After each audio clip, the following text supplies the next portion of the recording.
Գյումրու Ալեք Մանուկյան փողոցի այսպես կոչված 50-ամյակի կամուրջն է Ձորի մայլի վրա։ Կառուցման օրվանից չի հիմնանորոգվել, հիմնականում կոսմետիկ նորոգումներ են եղել։ Պարբերական ահազանգեր են լինում վարորդներից եւ թաղի բնակիչներից, որ սա փորձանքի բուն է։ Մենք չենք սպասելու, որ փորձանքը տեղի ունենա, ինչ-որ փլզում լինի, որից հետո սկսենք զբաղվել կամրջով։ Եվրատաշինքը խոստանում է, որ ընտրվելու դեպքում անպայման հետազոտելու է կամրջի իրավիճակը եւ հիմնանորոգելու է այն։ Հարգելի համաքաղաքացիներ, մարտի 30-ին անպայման մասնակցեք Գյումրու ավական ու արտահերթ ընտրություններին եւ ձեր քվեն տվեք Եվրատաշինքին։ Քվեաթերթիկ համար 6։ Մենք մեր խոսքի տերն ենք։ Լավագույնը մեր քաղաքի համար ենք անելու։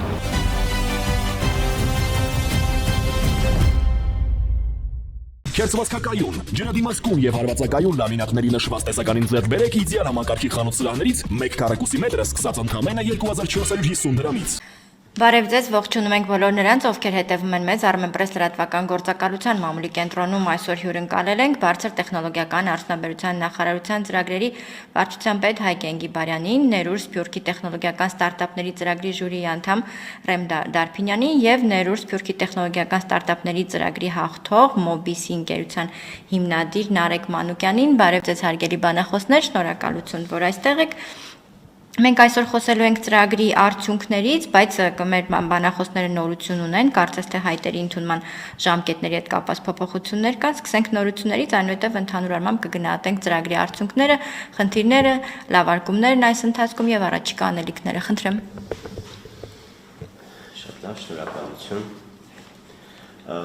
Ներուր Սփյուռքի տեխնոլոգիական ստարտափների ծրագիրը մշակված է Սփյուռքի ստարտափների համար, որի հիմնական նպատակը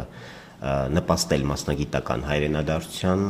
տեխնոլոգիական նոր ստարտափ էկոհամակարգ ներմուծել Հայաստան,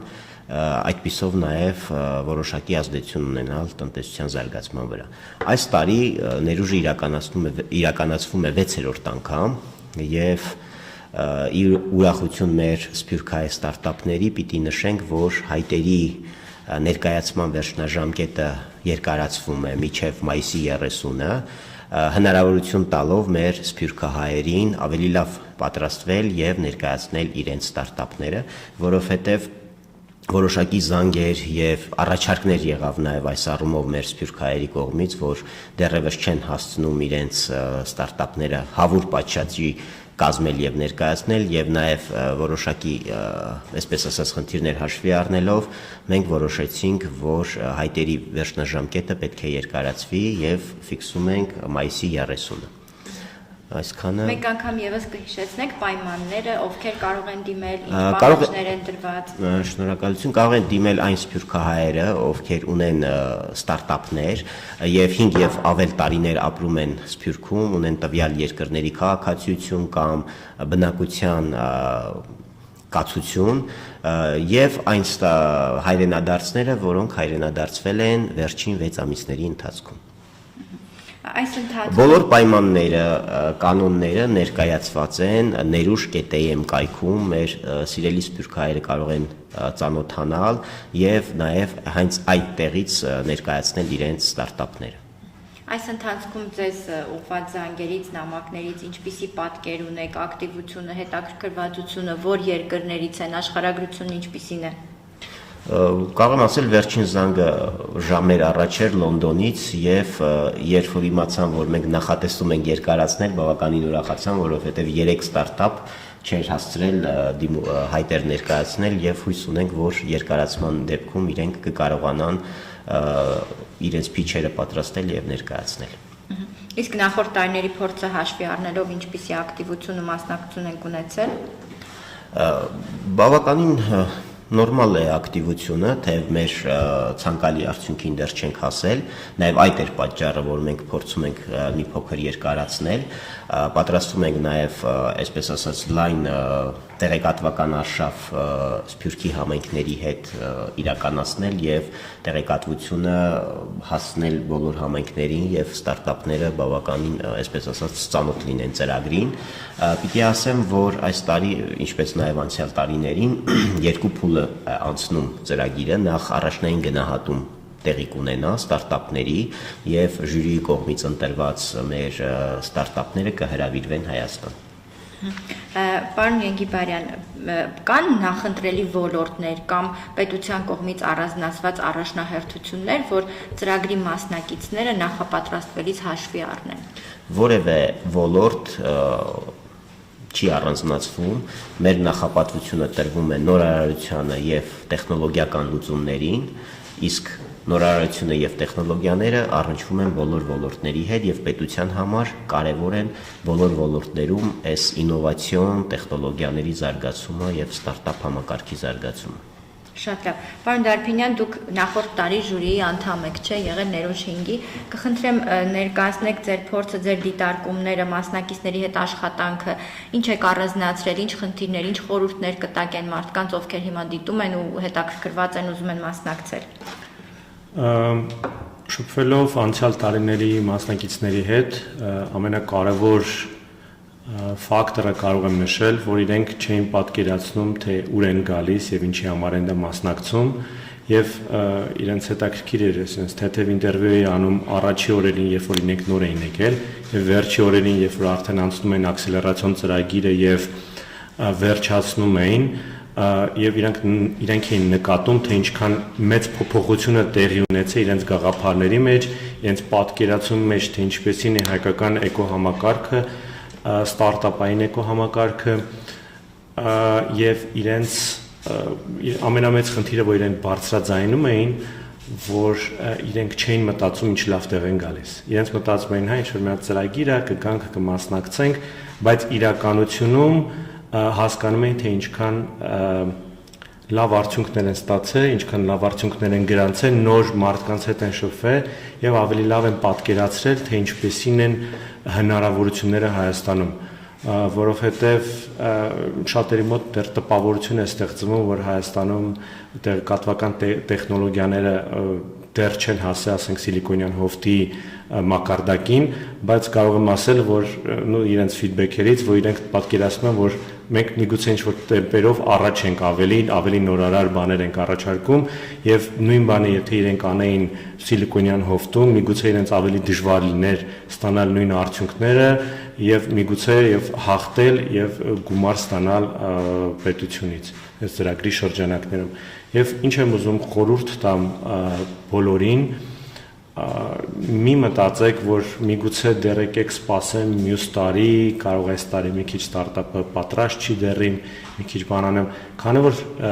Ներուժ ունի երկու փուլ, գաղափարի փուլ եւ արդեն աճի փուլ, խորհուրդ եմ տալի, եթե նոր գաղափար ունեք եւ մտքեր ունեք, խրախուսում եմ ձեզ դիմել գոնե այդ բաժնին, այսինքն այն մասին, որ դուք գաղափարով եք դիմում եւ եթե նույնիսկ այդ տարի չանցնեք կամ անցնեք եւ չհաղթեք, դա ձեզ փորձ կլինի, որ դուք կարողանաք միգուցե մյուս տարի արդեն ավելի առաջ ընկնեք ձեր ստարտափով եւ միգուցե մի անգամ էլ եւս մասնակցեք, որտեղ կարծեմ չկա, չէ, որ եթե դուք մասնակցել եք, բայց չեք հաղթել, որ երկրորդ անգամ եք կարող եք դիմել։ Եվ միգուցե մյուս տարի դուք դիմեք, հաղթեք եւ դա ձեզ կօգնի առաջ գնալ։ Այսինքն իմ խորհուրդն է փորձեք, դիմեք, բավականին շատ հեշտ է լրացնել այդ տվյալները, շատ բան չեն պահանջում,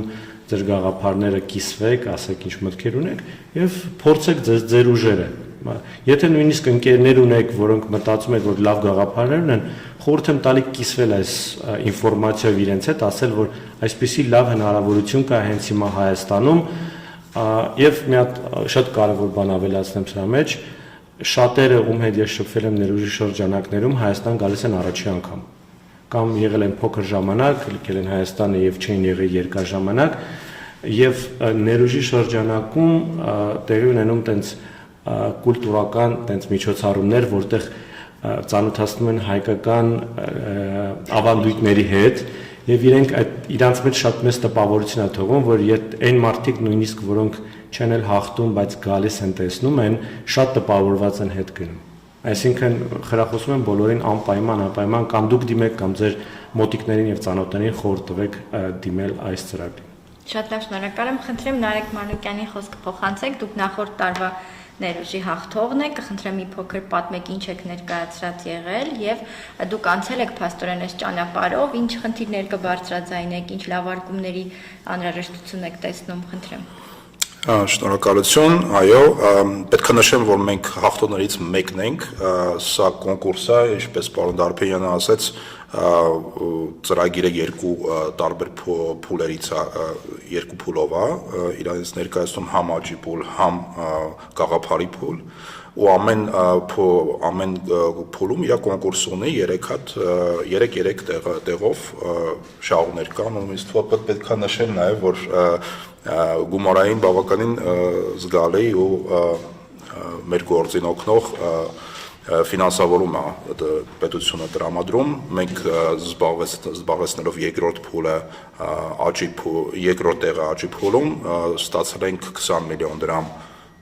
աջակցություն, որը որ բավականին զգալի է, մեզ հնարավորություն է տվել Հայաստանում թիմ հայրանել եւ մեր պրոյեկտը առաջ տանել այս պայն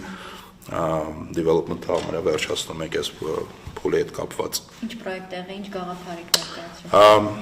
Մեր գաղափարը այսօրվա օրով ամենահայտնի տրենդային արհեստական բանականության հետ է կապված կարճաժամկետ վարձակալության ոլորտի հետ հնարավորություն է տալիս օգնել հյուրերին եւ վարձատուի հետ կոմունիկացիան ավելի հեշտ կազմակերպելու համար։ Օրինակ հիմա ինչպես է դա արվում եւ ձեր առաջարկած լուծմամբ ինչն է հեշտացվելու։ Իհարկե,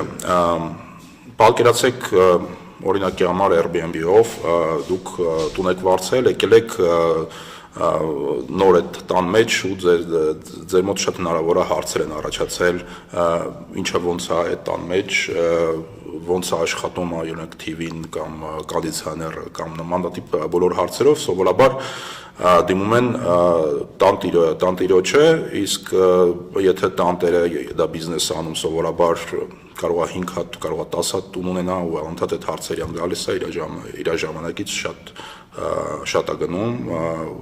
մենք այդ հարցը կարգավորում ենք AI-ի միջոցով, մարդը հյուրը գալիս է ուղղակի չաթը բացում է ու QR սկանանելով չաթը բացում է ու կարող է առանց նույնիսկ իմանալով որ ինքը AI-ի հետ է խոսում, այդ բոլոր իրան հարցերի պատասխանները տալ ստանա։ Համակարգը ինքն է օգնում տեղում այդ մարդը կողմնորոշվի կարգավորի խնդիրը։ Եվ դուք դիմեցիք եւ մասնակցեցիք իսկ ծրագրին ճանապարհ անցաք, այս փուլում ինչ դժվարություններ եք ունեցել, ինչ հարցեր կան, որոնց մասին կուզեիք խոսել, բարձրաձայնել կամ ինչ խորհուրդներ բոլոր նրանց, ովքեր նոր են փորձում դիմել, ինչպես նախապատրաստվեն, ինչի վրա ուշադրություն դարձնեն։ Մեր experience ներուժի հետ միանշանակ պոզիտիվ է եղել, ոչ մի խնդիր ես չեմ տեսել, խնդիրը երևի այն ա եղել, որ չենք իմացել շուտ դրա մասին, պատահական իմացանք,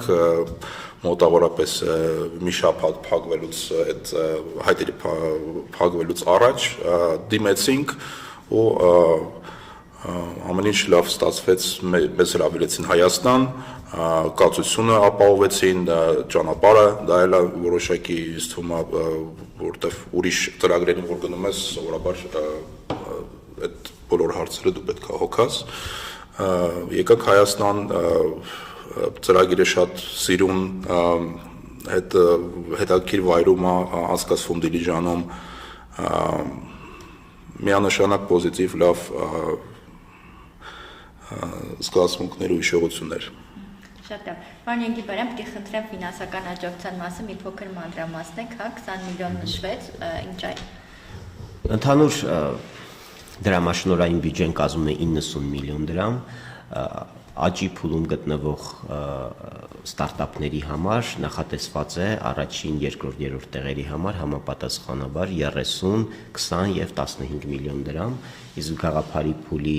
ստարտափների համար 15, 10 եւ 5 միլիոն դրամ գումար։ Պիտի նշեմ ուղղակի, որ այս տարի եւս մենք ծրագրի շրջանակում իրականացնում ենք միջազգային ակսելերացիոն ծրագիր, որը անցյալ տարի բավականին հաջողված եւ ինտենսիվ կազմակերպվեց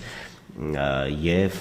նախատեսում ենք շարունակել այդ ծրագիրը, ինչպես նաեւ ներուժի այն կարևոր եւ ավանդական ուղղությունները, մշակութային, մենթորների հետ աշխատանքները եւ այլը բոլորը ներառված է լինելու, իհարկե հաշվի առնելով նախորդ տարիների առաջարկները, խորհուրդները մենք փորձել ենք բարելավել նաեւ օրակարգը ծրագրի։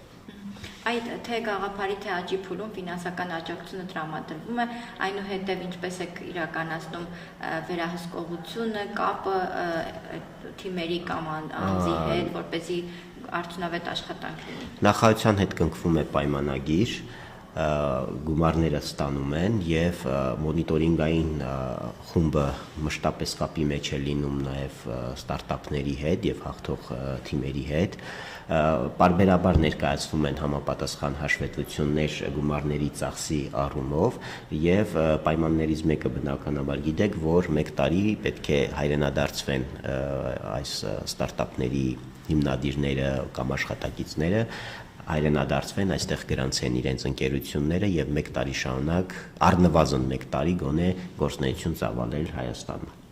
Մեզ համար արդեն պարզ է լինում, որ այդ 1 տարուց հետո իրենք իհարկե շարունակում են իրենց գործունեությունը Հայաստանում։ Շատ լավ, ինչ հետաքրքիր է նախորդ տարիների փորձը հաշվի առնելով, ինչ հաջողված պատմություններ կան, որ կուզեք ներկայացնել, մասնակիցները միգուցե գրանցել են հաջողություններ, գործնականում կիրառում են իրենց ծրագրերն։ Հիմնականում այո, որոշ դեպքերում ունենք, այսպես ասած, վերապրոֆիլավորված ստարտափներ, բայց հիմնականում իրենք գործունեություն են ծավալում եւ որոշ հաջողություններ իհարկե ունեն։ Այդ առումով պարոն Դարփինյանը ավելի երևի կհիշի։ Հա, դե ես մոնիտորինգը չեմ անում, երևի ոնց որ հստակ չեմ կարող ասել, թե հիմա որտեղ են ստարտափները, բայց կարող եմ ասել, որ այն գաղափարները, որոնք իրենք ներկայացնում են եւ որ գաղափարներով հաղթում էին ամեն տարի, վերջի մի քանի տարիների ընթացքում ամենաարդիական գաղափարներն էին, որոնք ունեին ամենամեծ պոտենցիալը ոչ միայն Հայաստանին օգուտ տալու, որպես իրենց ինֆորմացիոն դաշտում նույն ձև հաղթել եւ մրցակցել Սիլիկոնյան հովտի եւ ամերիկյան ցանկացած ուրիշ մեծ ստարտափների հետ։ Այսինքն այստեղ կարևոր հարցը գալիս է, որ տեղափոխելով ինչ որ բիզնեսի մասը Հայաստան, իրենք հնարավորություն են ունենում մրցակցել եւ միգուցե ինչ որ բաներով հաղթել, ավելի առաջ ընկնել այն ստարտափներին, որոնց ծախսերը Ամերիկայում ավելի թանկ են։ Թե ինչ հաջողություններ են գրանցել այս ստարտափները, որտեղ են իրանք հիմա, ես դժվարում եմ ասեմ, որովհետև ես չեմ իրենց մոնիտորանում, չեմ այտենց կոնտակտի մեջ չեմ իրենց։ Իսկ կարող եք նշել ոլորտներ, որոնց ուղղությամբ ավելի շատ են գաղափարները եղել մասնակիցների կողմից։ Շատ գաղափարներ լինում են, որոնք Հայաստանի հետ են կապված լինում եւ փորձում են լուծել շատ լոկալ խնդիրներ։ Ինչ որ ստարտափների մաս կա, որոնք արագ փորձում են պրոֆիլը փոխեն, հասկանում են, որ Հայաստանի տեսակետից շուկան շատ փոքր է եւ պետք է գլոբալ մտածել ստարտափային էկոհամակարգի տեսակետից, դա Հայաստանը շատ փոքր շուկա է, բայց մեծ մասամբ շատ լավ եւ հաջողակ ստարտափներ ունեցել ենք բիոթեք բիոտեխնոլոգիական վերջի տարիներին շատ տեսել ենք շատ բավականին մեծ աճ եւ շատ հաջողակ ստարտափներ բիոտեխնոլոգիական ոլորտում։ Սա էլ կարող է մեկը լինել այն բաներից, որ ինչի մենք դեռ չենք լսում իրենց հաջողությունների մասին, որովհետեւ այդ տիպի տեխնոլոգիաները բավական երկար, այտենց ասած, life cycle ունեն, իրենց պետք է մոտավորապես 7-ից 10 տարի, որ այդ դեղերը, այդ լուծումները, որի վրա իրենք աշխատում են, անցնեն կլինիկական ֆազաները եւ ցույց տան եւ գրանցեն հաջողություններ։ Բացի այն, որ այս ծրագրի շրջանակում մենք ներգրավում ենք մեր սփյուռքահայ մասնագետներին, իրենք գաղափարներ ու ծրագրեր են առաջ քաշում, որոնք կարող են տնտեսական առումով մեր պետության համար կարևոր լինել։ Ինձ հետաքրքիր է տեխնոլոգիական ոլորտում մասնագետների ներգրավման առումով սա ինչ նշանակություն ունի։ Դրսից թարմ հայացք, թարմ ուժեր, նոր կարողությունների տեր մարդիկ ենք ներգրավում մեր երկիր։ Սա ինչ ձևով կկարողանա նպաստել ոլորտի զարգացմանը։ Նույն ոնց որ նշեցի, նույն բիոտեխնոլոգիական ոլորտներում, երբ որ մենք Հայաստանում շատ չունենք նմանատիպ ստարտափներ, որովհետև դա բավականին թանկ եւ բավականին շատ սպეციფიկ ուղղություն է, Եվ որպես օրինակ բերեմ այն ստարտափները, որոնք հաղթել են այդ ոլորտում եւ հիմա գրանցված են Հայաստանում, իրենց պետք են նոր մարդկանց գործի ընդունել եւ զարգացնել այդ տիպի տաղանդներ։ Դա նշանակում է, որ դա թույլ է տալի Հայաստան բերել նոր տիպի ուղղություն, նոր տիպի ճյուղ, եւ եթե նույնիսկ կամ ներգրավել դրսից մասնագետներ բերել այդ ոլորտի Հայաստան, կամ ներսում ունեցած տաղանդներին զարգացնել եւ փորձել այդ ուղղությամբ տանել եւ աճացնել։ Այսինքն մենք կակ մինիմում հնարավորություն ենք ունենում նոր ուղղություններ եւ ճյուղեր ստարտափային էկոհամակարգի բացել Հայաստանում, չհաշված նրան, որ նոր աշխատատեղեր են բացվում, նորարար տեխնոլոգիաներ են սարքվում, որը թույլ են տալիս հետագայում, երբ որ իրենք գրավեն համաշխարհային շուկան, ասեն, որ մեր եթե ոչ գլխամասը, բայց գլխամասներից ու օֆիսներից մեկը գտնվում է Հայաստանում։ Ինձ հետաքրքիր է մասնակիցների համայնք որպես այդպեսին ձևավորվել է, օրինակ Նարեկ դուք ծանոթ եք մյուս մասնակիցների հետ միմյանց օգնելու, շփվելու, չգիտեմ, նոր նախաձեռնություններով հանդես գալու ինչ-որ հնարավորություններ կան։ Այո, ես Հայաստանում վերջի 5 ամիսն ստեղ եմ ու անընդհատ լինում են ինչ-որ միտինգներ, միթափներ, բոլոր կապերը պահպանված ծրագրից մասնակիցների ու մենտորների հետ, LinkedIn-ով եւ ցանկացած ուրիշ հարթակների միջոցով, ցանկացած հարցերով, երբ որ եղել է հարց, դիմել ենք, օգնել են։ Համենքին մասնագիտական ներուժի ձևավորման առումով ինչ կասեք։ Նաև պիտի նշեմ, որ մեր տեղեկատվական հանդիպումներին եւ քննարկումներին մենք բոլոր մեր, այսպես ասած, շրջանավարտներին եւ մասնակիցներին փորձում ենք ներգրավել, որպեսզի իրենք եւս իրենց տպավորություններով կիսվեն ապագա մասնակիցների հետ եւ ընդհանրապես համայնքի հետ եւ սրանք լավ հնարավորություններ են նաեւ իրար կրկին տեսնելու, փորձով փոխանակվելու, իրեն հաջողություններով իրազեկվելու առումով բնականաբար մենք պատրաստվում ենք այս մեր ավանդույթը շարունակել եւ գեղեցիկ, այսպես ասած, տեղեկատվական հանդիպումների շարքը մեր ծրագրերի հանրայնացման իրազեկման առումով մշտապես ներուժցիներին եւ մեր ծրագրերի այլ մասնակիցներին ներգրավել։ Շնորհակալ եմ շատ, մեկ անգամ ևս եկեք հիշեցնենք վերջնաժամկետը։ Վերջնաժամկետը մայիսի 30, սիրով սպասում ենք մեր բոլոր սփյուռքահայերի ստարտափ հայտերին։ Եվ բոլոր մանրամասները բարձր տեխնոլոգիական արդյունաբերության նախարարության պաշտոնական էջերում ներուժի առնչվող ցանկացած տեղեկատվություն կարող եք գտնել neruj.am կայքում։ Շնորհակալ եմ շատ, հավելելու բան ունեք։ Չէ։ Շնորհակալություն, ձեր գործային հաջողություն, հավատենք։